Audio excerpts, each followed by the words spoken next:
Good morning, 20 after 8. Welcome back to Breakfast Television. Well, Saturday, July 13th, was believed to have been Catherine's due date, and there's still no royal baby. Here with the latest is Hello Canada's Susan Catton joining us live from Toronto. Good morning, Susan.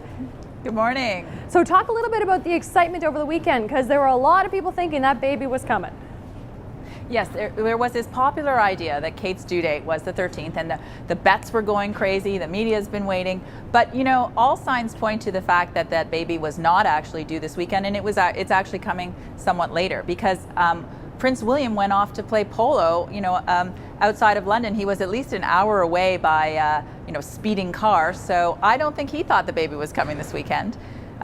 And the press, of course, has been camped outside the hospital since the beginning of July. They're hot, they're impatient, they're waiting for every rumor. So it's just quite a scene. Yeah, what is everybody doing while they're waiting?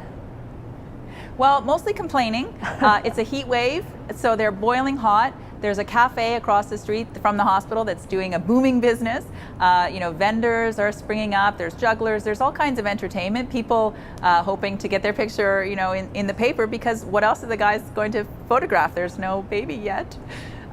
So it's been a very, long wait. People are actually starting to think that maybe there's truth to the rumors that Kate's mother said the baby will be a Leo, which means it won't be born until July 24th or later.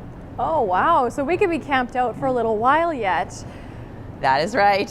Okay, so when the baby is born, I'm sure the news will spread very quickly through social media, but how will the official announcement be made at Buckingham Palace?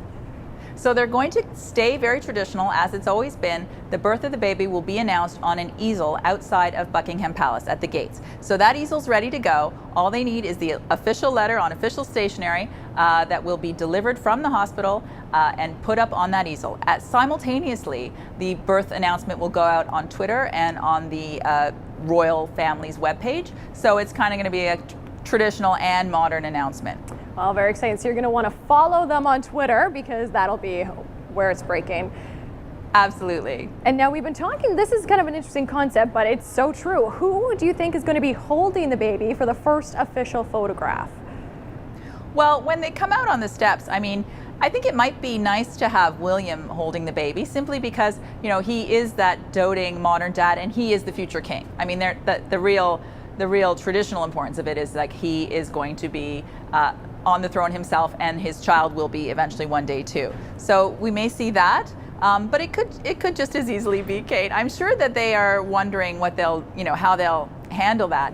And again, it's another one of those questions. We've had so much time to wonder exactly how it's going to go down now.